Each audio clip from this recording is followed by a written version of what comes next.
Welcome and thank you for attending the stakeholder meeting for the State Board of Pharmacy via webinar. Today is June 27th, 2022, and the time is 10:03 a.m. Before we get started, we would like to introduce the staff members from the Division of Professions and Occupations that are present. My name is Darcy Magnuson, and I'm a regulatory analyst with the division. Also attending is Dimitri Kunin, Senior Program Director and Program Director for the board, and Elena Kemp, Regulatory Coordinator. Due to concerns regarding COVID-19, the division has transitioned to a platform that is 100% virtual, and we appreciate your flexibility. As many of you have been to DORA stakeholder meetings before, we would like to reiterate the importance of your comments today. DORA makes decisions every day that may affect your life and your business, so your input is vital in the rulemaking process.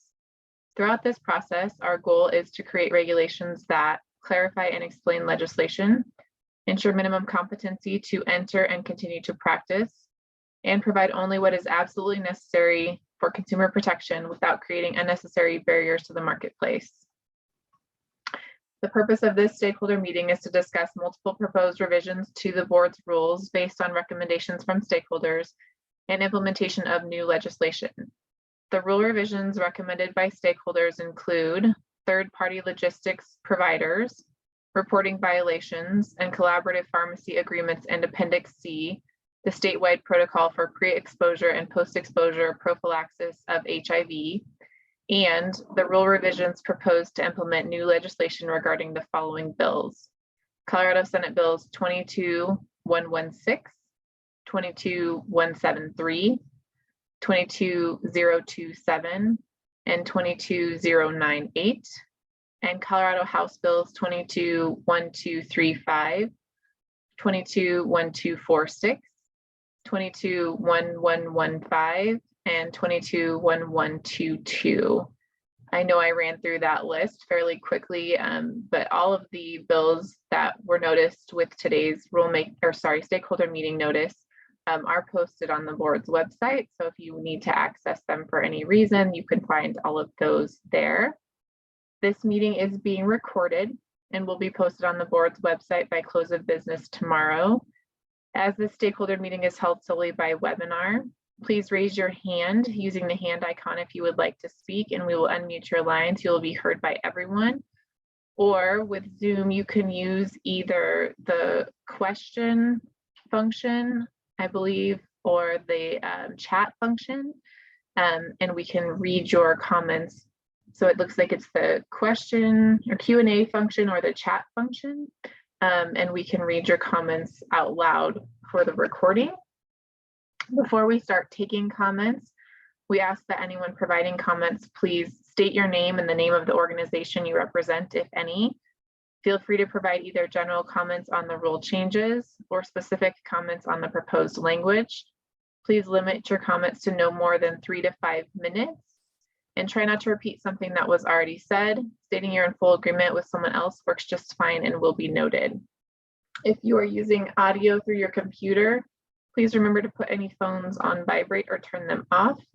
And whether you are using computer or phone audio, try to keep background noises to a minimum when speaking. So at this point in time, Dimitri, I don't know if you want to say anything before we start getting comments from stakeholders, but we will be going through the rules one by one. And so we'll take comments as you see them on the screen, and we'll pause to see if anyone has comments on the proposed changes for each specific rule, and walk through all of them. If we need to jump back and forth, we will, understanding that it's not your final chance to say anything. If we scroll too quickly, let us know, because we want to make sure that we hear from you during this meeting. It's important to note that the information, like we mentioned, that we received today will be taken back to the board during the board's next meeting for the board to discuss the stakeholder comments and proposed changes to the rules. And so we want to get good feedback today so that the board has an opportunity to review that as we work toward the rulemaking hearing. So Dimitri, did you want to say anything else? Darcy, thank you. No, I'm good at this time. Thank you. Alrighty. So the first one is the implementation of Senate Bill 22116, and the proposed changes to Board Rule 4.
This is Elena. It doesn't look like we have any comments regarding Rule 4, so I'm going to go to the next rule, unless you want to show the legislation. I think that's okay to go to the next rule.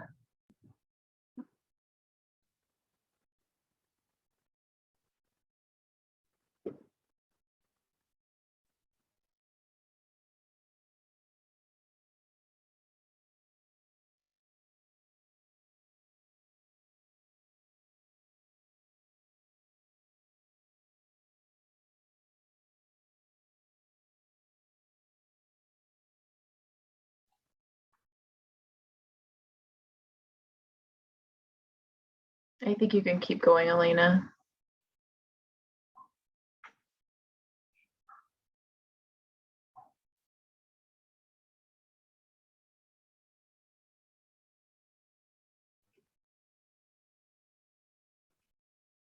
Are you able to see the screen? We're on Rule 16. I cannot. It's still on Rule 4 on mine. I don't know if others are having the same. Oh, Yeah, it's the same on my end as well. one sec.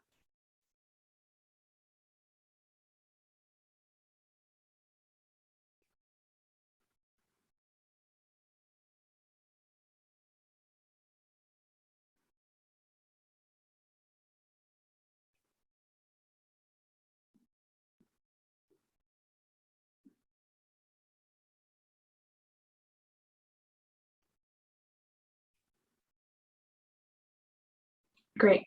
Okay.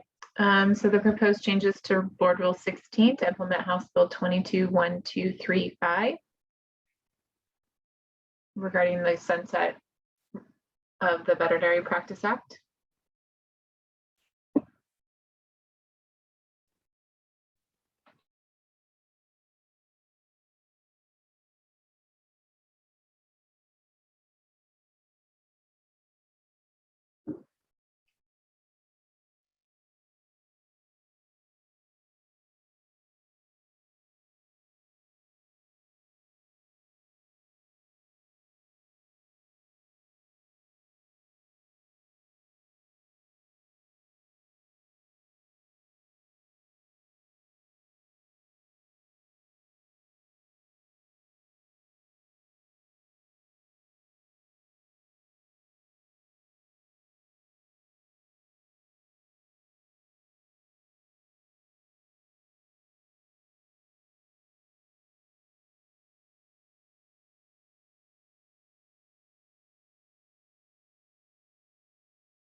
Okay.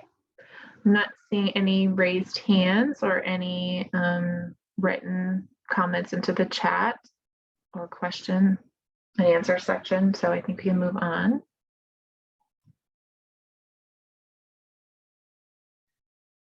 Okay, the next is House Bill 221246, proposed changes to Board Rule 25.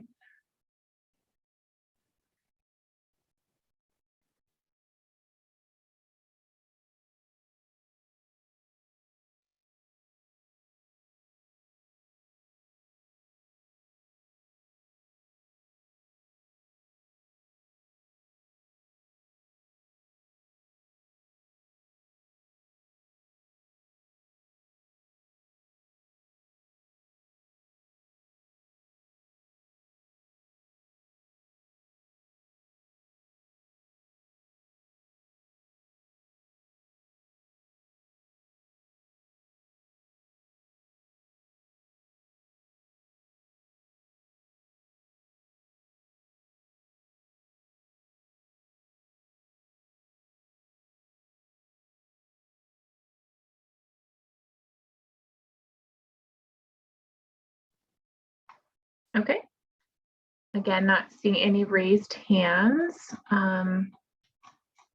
Just scrolling through to make sure I'm not missing anyone, and then we didn't receive any written comments or regarding these proposed changes. So I think it's okay to move on.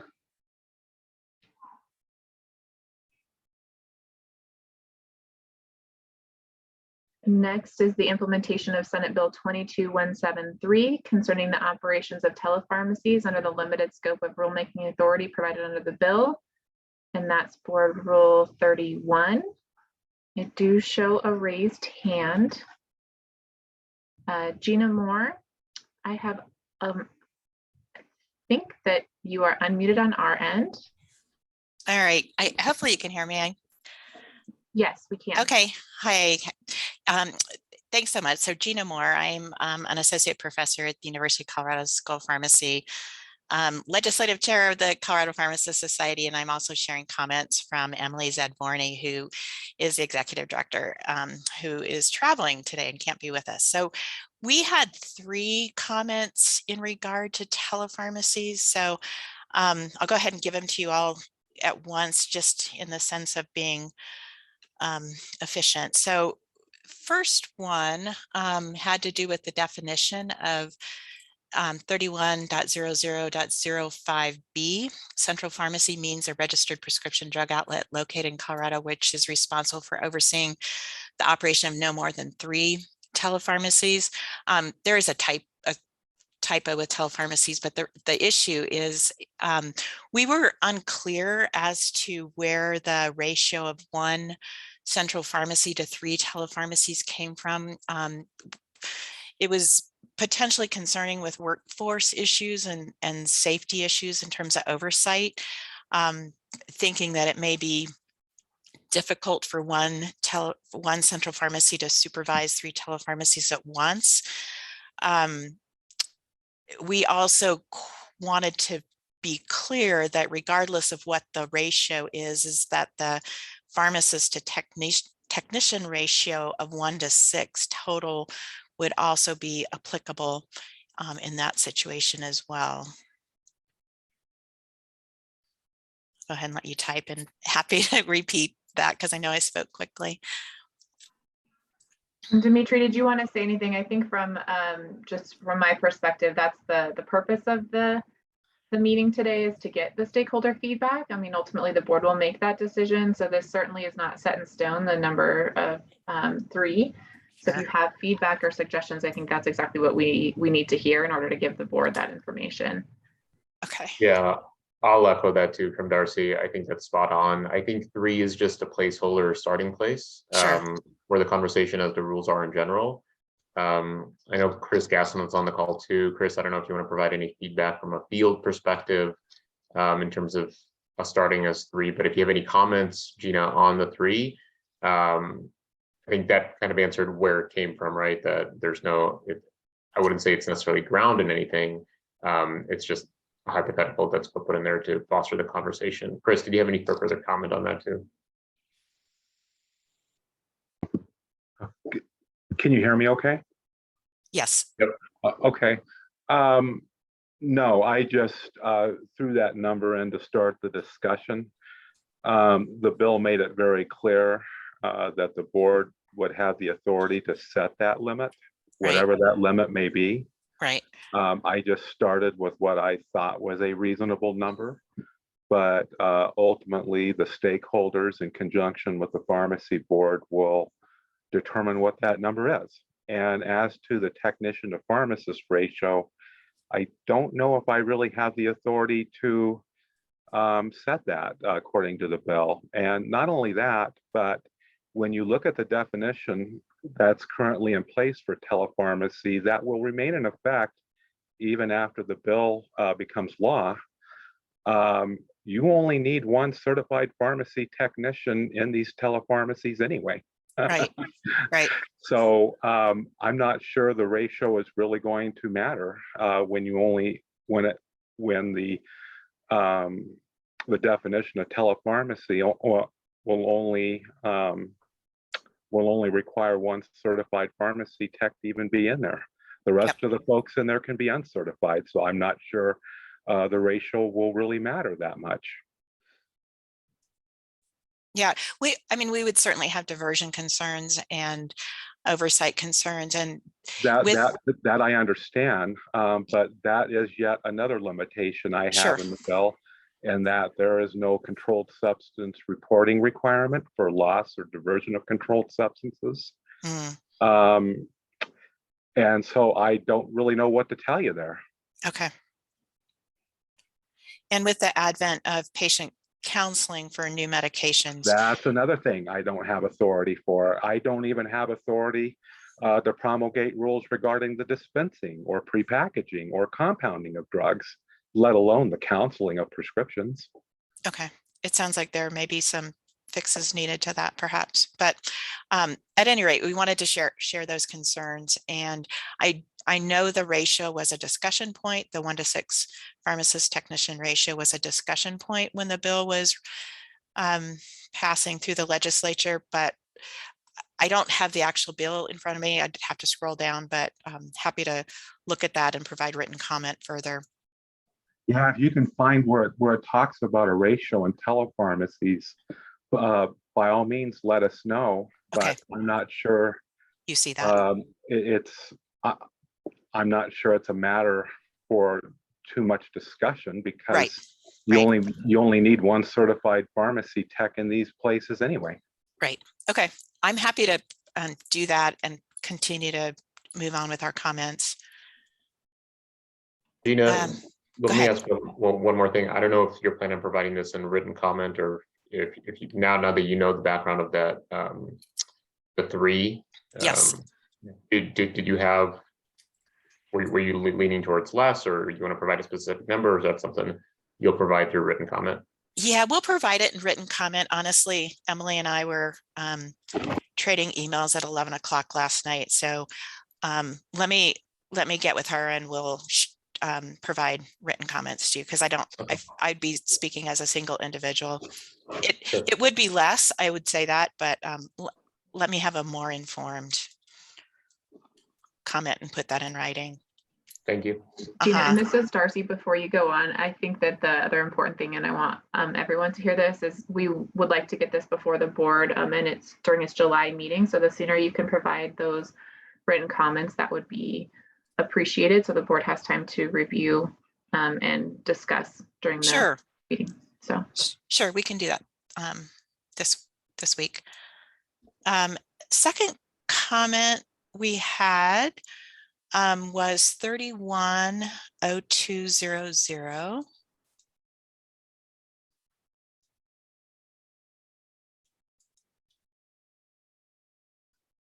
I'm trying to find it on mine too. Oh, okay. Yeah, I found it. Okay. So it states only a Colorado licensed pharmacist, Colorado licensed pharmacy intern, or Colorado certified pharmacy technician may engage in the practice of pharmacy. Our concern with that is the practice of pharmacy is defined in statute, and that this particular language may be giving more authority to interns and technician than what is intended.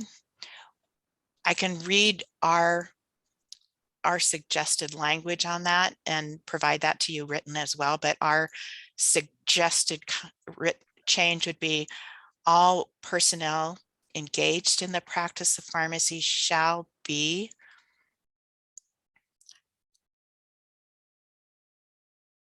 adequately trained to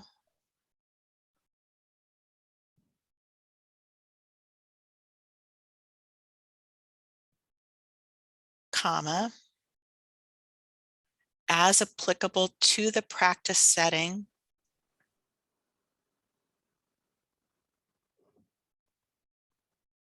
and as permitted by scope of practice, comma,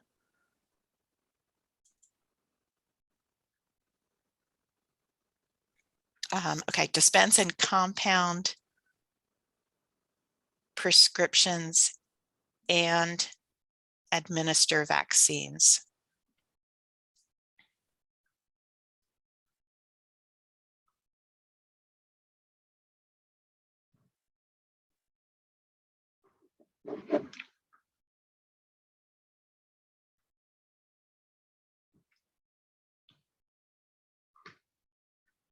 Yeah, that was it on that.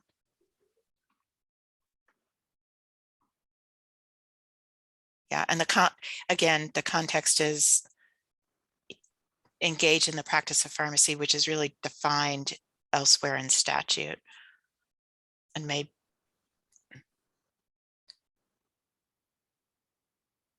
would provide potentially more authority and autonomy to technicians, and I think is what is intended. This is Chris Gasson. Yeah. I'm not sure exactly where the limits are going to be for pharmacy technicians or even unlicensed, uncertified personnel for that matters. I'm not sure the bill addresses that. In other words, I don't know if, and I'm not even sure if the language that I proposed is even going to make it through from a legal standpoint, because I'm not sure if an uncertified, unlicensed, unregulated person will be able to dispense prescriptions. Perhaps they will be able to dispense prescriptions. The bill doesn't really address that. Okay. And historically, when you look at telepharmacies and just other outlets in general, which this will no longer be another outlet, but in the context of where telepharmacies are registered now, they are currently registered as other outlets. Mm-hmm. But that And changed. That changed, but you have a number of unregulated people that are dispensing prescriptions in those settings. And so I'm not really sure, as much as I wanted it addressed, I'm not really sure where the limitations are going to be for unregulated persons. Are they going to be able to dispense prescriptions?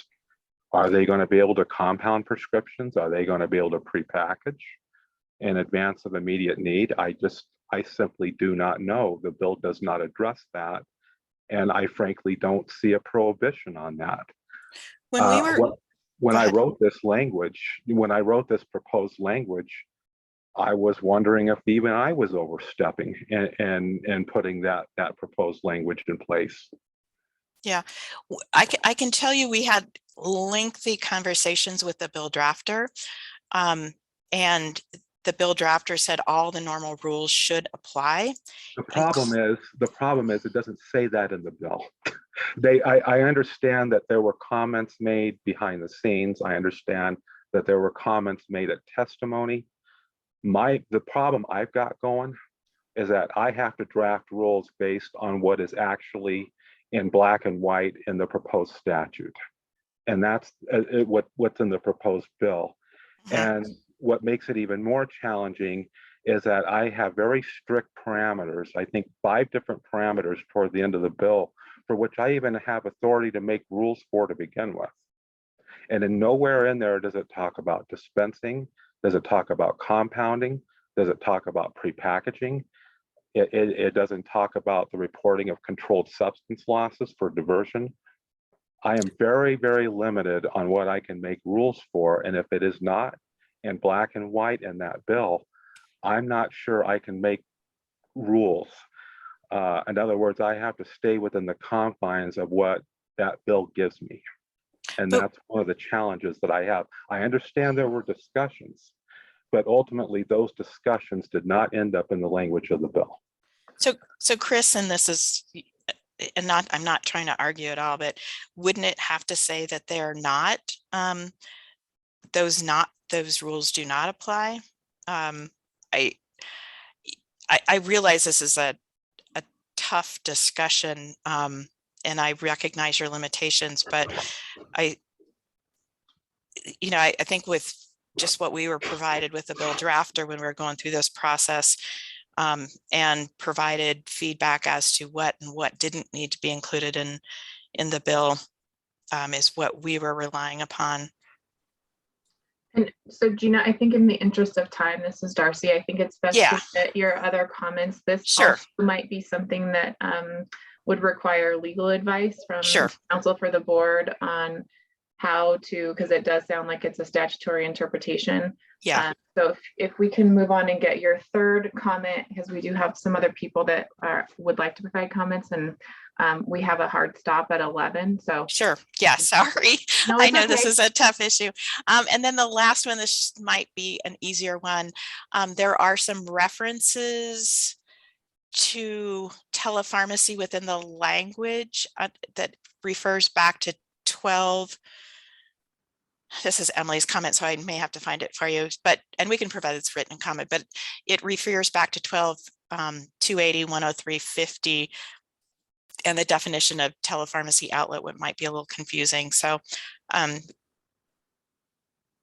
that may be an easier point to address. Thank you.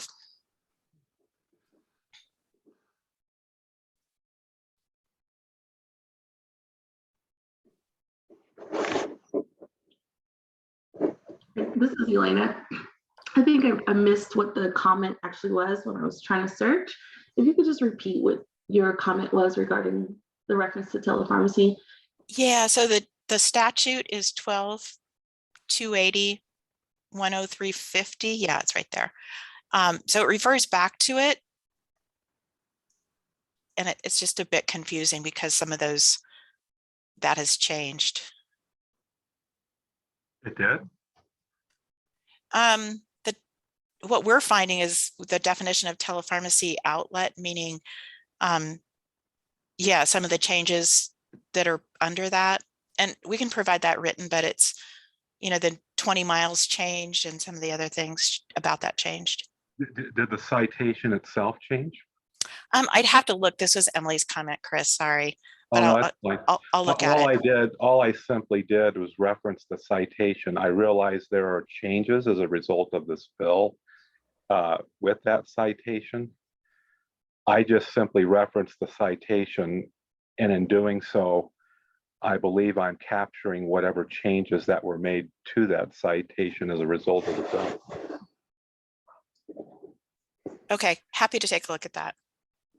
Okay, so we'll make a note of that in the draft rules. And then we did receive a couple of written comments. Tanya Keegan with Kaiser Permanente concerned that the definition of central fill pharmacy will cause confusion with the term central fill used in the central prescription processing section. Wondering if it would be possible to slightly modify that term to avoid confusion. So once Elena's done with that, we can drop that in as well. Vicki Einhillig, isn't this the opportunity to address the safety piece that wasn't clear in the bill? Tanya, it's not showing me your last name, Tanya Keegan. I see that it is referred to as central pharmacy in the bill, not central fill pharmacy. So Elena will note that. This is from Chelsea Price. Is there still currently a mileage limitation, being that 20 mile has changed? And Chris, feel free to jump in. I'm just trying to get through some of these. In answer to that question, the mileage limitation has been eliminated. So in answer to your question, there is no distance limitation whatsoever. Lori Walmsley with Walgreens, I agree with the comment on central fill pharmacy. Warren Streck, I agree with Tanya Keegan's comment regarding central fill pharmacy. Thank you for those. So that's it for the written chats that I've seen come through. I do show Mark Kenny that your hand is raised. So I'm going to go ahead and unmute you on our end. So once you unmute, we should be able to hear you. Thank you. Can you hear me? Yes, we can. My name's Mark Kenny. I represent Independent Pharmacy Cooperative, and we have 43 members here in the state of Colorado, mostly independent pharmacies and many of them in rural areas of the state. I also have a concern with the number of telepharmacies that can be managed through the central pharmacy at 3. Everything I heard today is that there's no other really restrictions per se, and as far as geographical, no volume restrictions. And so, yeah, we also have concerns that from a safety perspective and the ability to adequately provide supervision, we believe 3 is too much, and would ask the board to look at no more than 2 pharmacies there. And then just a last comment is that we, from our reading of the statute, is that all the requirements of a PDO would still apply, and these provisions are in addition to any requirements and regulations that would apply as a PDO. Thank you, Mark. This is Chris.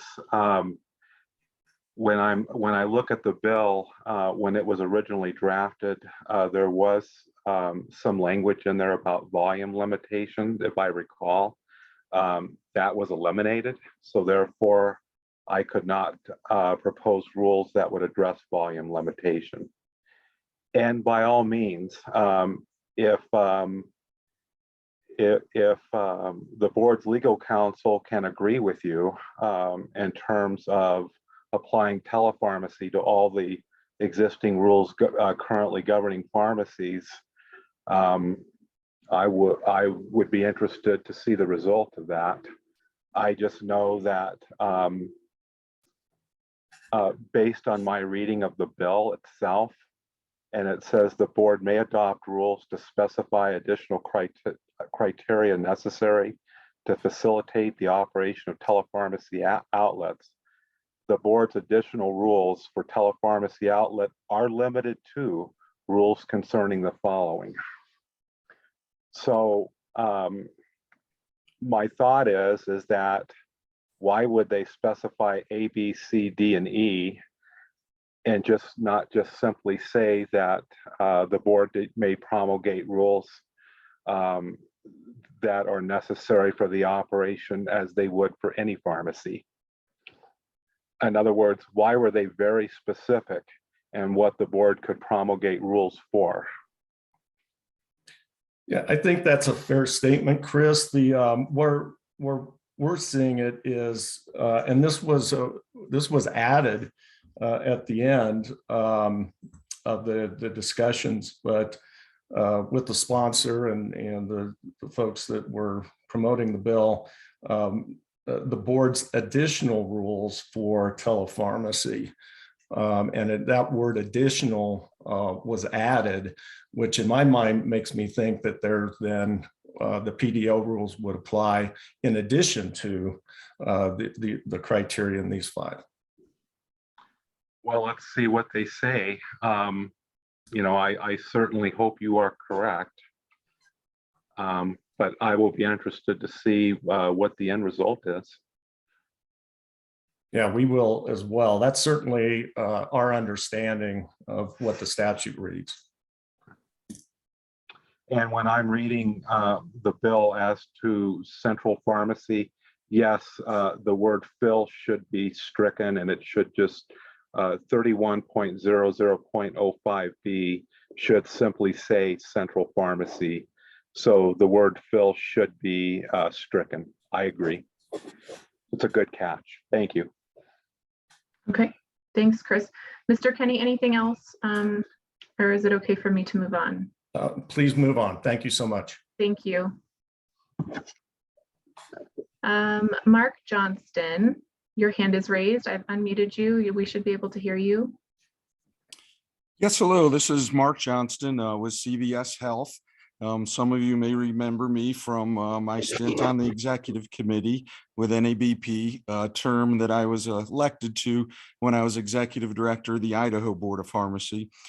I just wanted to point out that I see lots of good work by Chris here in the underlined rules for telepharmacy, but I see 3 uses of the word telepharmacy or telepharmacies in Rule 14, and I'm wondering if they are going to be struck.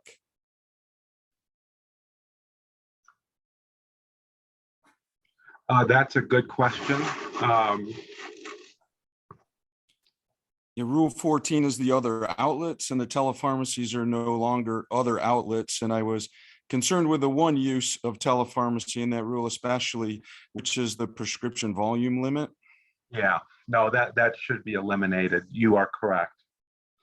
So Thank when you, I Chris. go into 14, I will go ahead and eliminate any reference to telepharmacy because they will no longer be other outlets. Thank you. Thank you, Chris. I know how hard it is to pen this many rules, so I appreciate it. Thank you. Thank you. Alrighty, Mr. Johnston, I'm going to go ahead and lower your hand. I showed Jessica Adams. We should be able to hear you once you unmute, Jessica Adams. Hi, yes, thank you. Jessica Adams with Telepharm. And I was going to lower my hand because I think all of my points have been addressed on central fill pharmacy, removing the fill, and what Mark just was referring to in Rule 14. Great, thank you. Thank you. And then we did get so Mr. Warren Streck said earlier that I agree with Tanya Keegan's comment regarding central fill pharmacy and clarified that it's Warren Streck at Denver Health Central Fill Pharmacy. We also received a written comment from Chelsea Price that authorized ways of supervision, RPH verification may need to be outlined. Can pharmacist verify via video conference? Can the telepharmacy with the technician on site only? I don't know if we have the answers to those questions. I think I do, or at least I believe I do. Simply put, I don't believe it's addressed. When you look at the definition of telepharmacy, it uses the word supervision. But in nowhere do I see language in there that talks about a pharmacist conducting the initial interpretation of an order or the final evaluation of the corresponding prescription, new or refill. So that's a very good question, but I don't see that language in the bill, nor do I see that in any language as to the board's authority to promulgate rules as it relates to this bill. Thank you, Chris. So I do not see any other written comments, and we have gone through all of the people that raised their hands. So talking about next steps while we wait to see if anyone else wants to provide any feedback. Like I mentioned, the board will review this stakeholder meeting recording, all the written comments we've received so far, the draft rules, the bills that are now signed into law at its next meeting, and discuss any changes to the proposed rules. And then from there, we'll determine whether another stakeholder meeting will be necessary. We tentatively have a stakeholder meeting scheduled for August 5th. More information to come on that. When we do schedule stakeholder meetings, I assume all of you know this since you're here today, but we post all of the information on the board's website under the public notices tab. We also post it on the board's public calendar, and then we send a blast email to licensees and other interested stakeholders. So keep an eye out for that stakeholder notice. And then from there, the tentative date for the permanent rulemaking hearing is scheduled for September 29th. And it's a separate rulemaking hearing. It's not within the board's normal scheduled board meeting. So it's a different day. So just wanted to give you the dates, and we'll go through those again at the end of the meeting. We did receive another written comment from Sandy Vervate. Is there something that will change regarding third-party logistics providers? So, Darcy, there is a third-party logistics provider just cleanup of that language. I think it was presented earlier, and Elena just may need a moment to switch over to that rule.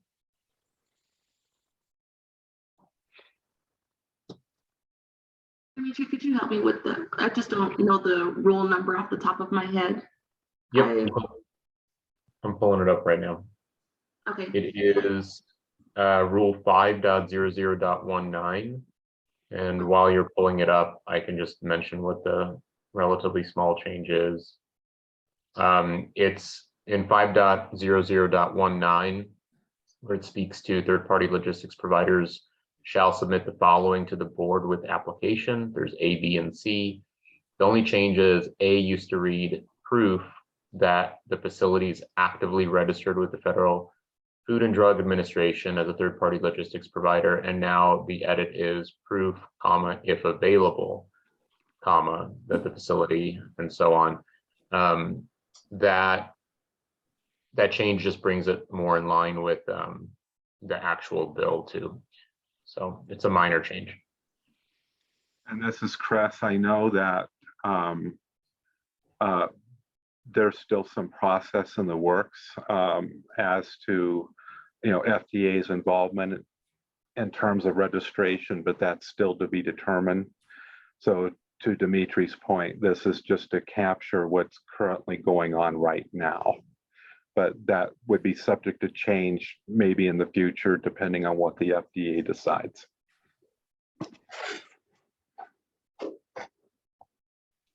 That's why, if available. Okay. Apologies, this is Elena. I wasn't able to access that rule really quickly, so I do apologize. I think it's okay, Elena. It looks like the individual with the comment understands based on Chris and Dimitri's explanation.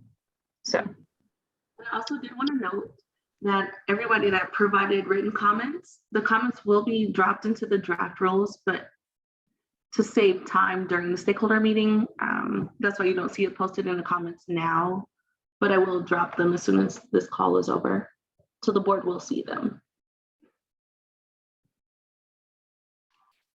okay, so we will wait. My clock on my computer seems to always be off of everyone else's. I show it's 10:46 now.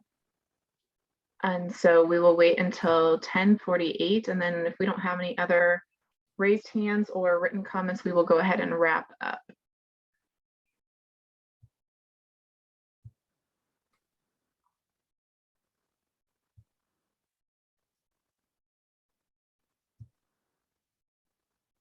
There's a typo, 31.00.60A. It looks like I misspelled telepharmacy again.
Okay, I think that it looks like no one else wants to participate, so we will go ahead and close out. Thank you again for participating in today's meeting. All comments and recommendations will be provided to the Board of Pharmacy for review and consideration before the permanent rulemaking hearing, which, as I mentioned, is scheduled for September 29th, 2022.